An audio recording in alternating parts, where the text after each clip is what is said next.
In Summary Task 2, you'll assimilate your project data. First, you'll create a new GIS project. Then you'll set up the project and create feature datasets. Next, you'll transform, clip, and import vector source data into your project geodatabase.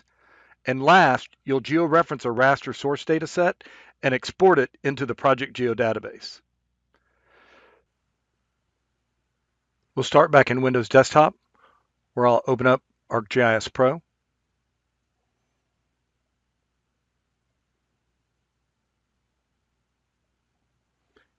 In the ArcGIS Pro opening screen, under New Project, I'm going to click Map. And then in the New Project window from the bottom to the top, I'm going to uncheck Create a folder for this local project. I've already created my project folder. And then I'm going to browse to the location where I created that project folder, which is in my course folder. Under Projects, and click once on Starbase, and then click OK.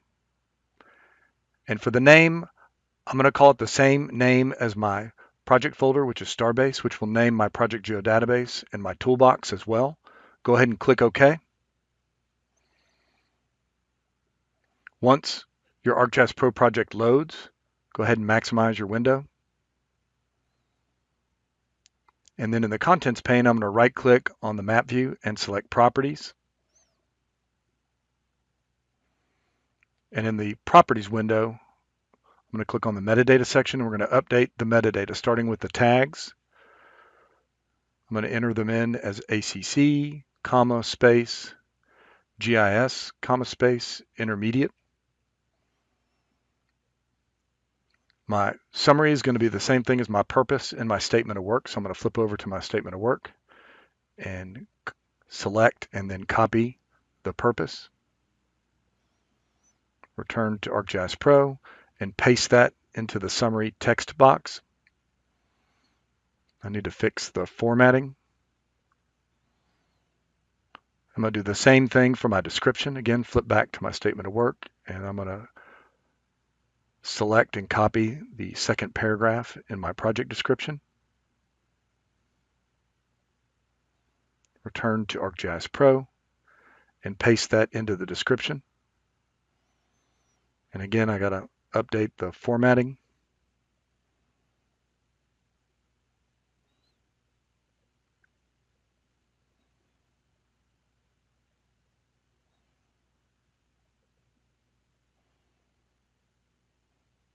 I'm going to scroll down because I want to enter in my credits as well, which is your space name, right?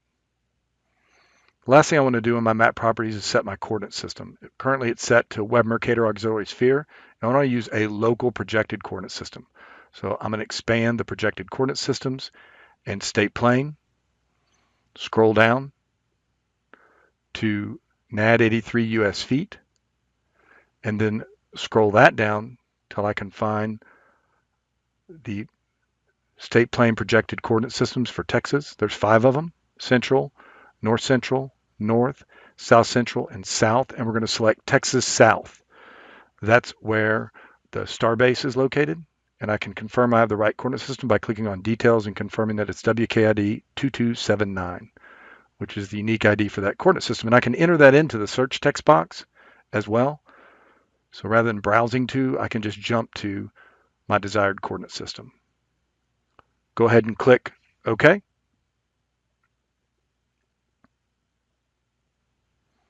And that will apply the projected coordinate system to my map view.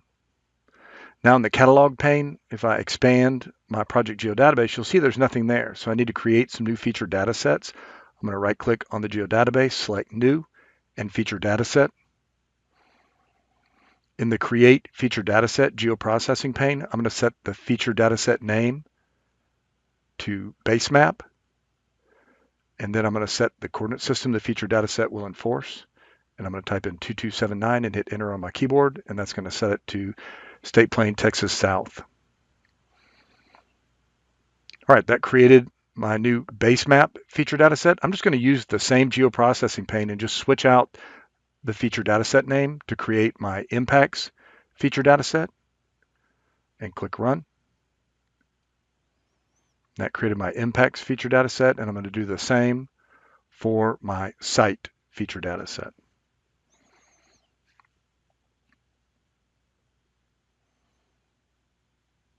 All right, that created my site feature data set as well. Now I'm ready to start assimilating data into my Project Geo database. I'm going to go ahead and close the Create Feature Dataset pane. There you can see my 3 feature datasets that thematically organize my data and will also enforce coordinate systems. And then if I expand the source data, you can see all the source data. We're going to start with the site data and the study area shapefile. And I'm going to right-click on my new site feature dataset and select Import Feature Class. So I can import my study area shapefile using the feature class to geodatabase geoprocessing tool. So I'm going to select the shapefile and drop it into input features, and then click run. And that's going to import it into my site feature dataset. If I expand it, you can see it there, my study underscore area polygonal feature class. Now I want you to use that same study area polygonal feature class to clip the other imported data. So we're going to search for the clip, and instead of using the clip tool, we're going to use pairwise clip because some of our data sets are pretty large. So I'm going to click on pairwise clip. And then for my input features, the first data set I'm going to import are my parcels. So I'm going to select my parcels underscore public dot shapefile and drag it up there. My clip features, I'm going to set to my study underscore area polygonal feature class. And then for my output feature class, I want to save it in my base maps feature data set. So I'm going to click on the browse button and browse to my base map feature data set. And I'm going to name my imported parcels feature class as parcels underscore 2024 underscore CAD for Cameron Appraisal District, and click Save. And then run the geoprocess, and there you can see it imported my parcels into my base map feature data set. Now I want you to use the same pairwise clip tool and go ahead and import in both the roads and the wetlands using the same naming convention. There you can see all of my imported roads, wetlands, and parcels. If I close the pairwise clip geoprocessing tool and then expand my base maps feature dataset, you can see the imported feature classes listed in my Project Geo database. And they've also been added as feature layers to my contents pane. Go ahead and save your ArcGIS Pro project. Now we also have a site layout PDF layer that we're going to use and georeference the site layout for the launch site. And so we need to georeference it first before we can import it into our Project Geo database. So if I scroll the catalog pane down and expand the site folder, you can see there's the site layout.pdf, and I'm going to select it and drag and drop it onto my map view. That's going to open up the PDF options window. I'll set the resolution to 300 dpi for dots per inch, although it's really pixels per inch. Click OK, and notice that it says there's an unknown coordinate system.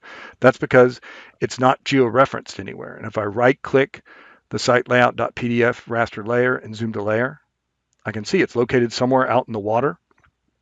And I'm going to zoom out,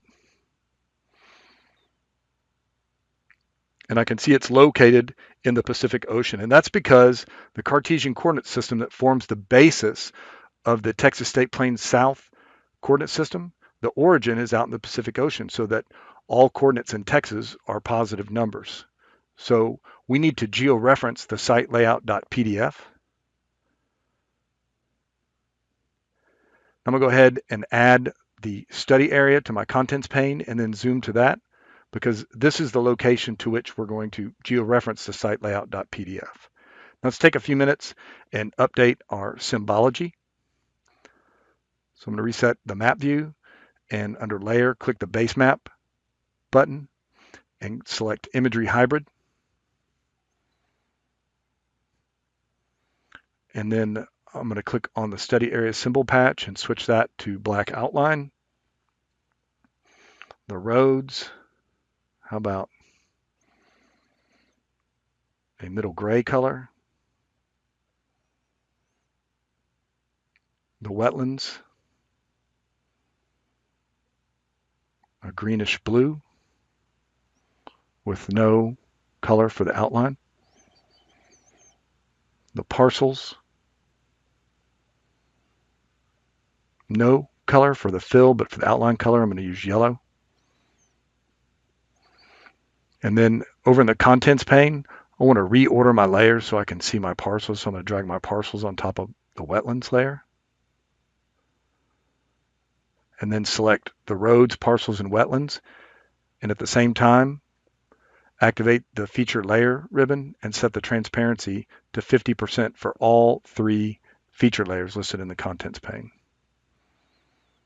All right, that looks good. Also want to set the transparency for the site layout.pdf from the raster layer ribbon to 50%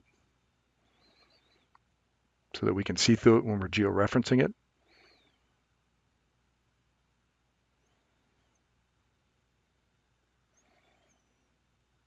And then zoom in on the launch site. This is where the site layout is located. We're going to georeference it using the base map imagery that you see there. So we'll start georeferencing by selecting the site layout.pdf layer and then activate the imagery ribbon, and under alignment, click on the georeference button. Now, you already know how to georeference an image to an underlying base map. So I'm going to let you do that, and then I will pick up with you after I have georeferenced my image and right before I save my georeferencing. All right, so I've finished georeferencing. I've added 4 control points. And if you look at my RMS error, the forward RMS error is about 1.6 feet, which is pretty dang good. So under Save, I'm going to go ahead and click the Save button to save the georeferencing to my site layout.pdf and then close the georeferencing ribbon. Now that I have georeferenced my site layout.pdf, I want to export it to my project geodatabase. So I'm going to right click, select Data, and Export Raster. In the Export Raster GeoProcess, I want to click on the Output Raster Dataset Browse button. I'm going to browse into my geodatabase. There it is right there, starbase.gdb, and I'm going to rename it the same, site_layout. Click Save. And so this is going to save as a raster dataset in my project geodatabase. My coordinate system is set correctly. If I scroll down, I'm going to accept all the rest of my default settings and click Export.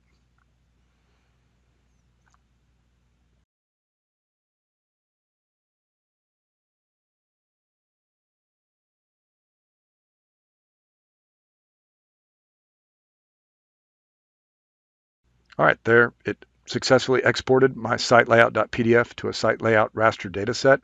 And in the catalog pane, if I refresh my project geodatabase, there I can see my new site_layout raster dataset. So I'm going to go ahead and clean up my catalog pane. And then over in the contents pane, I want to remove the site layout.pdf.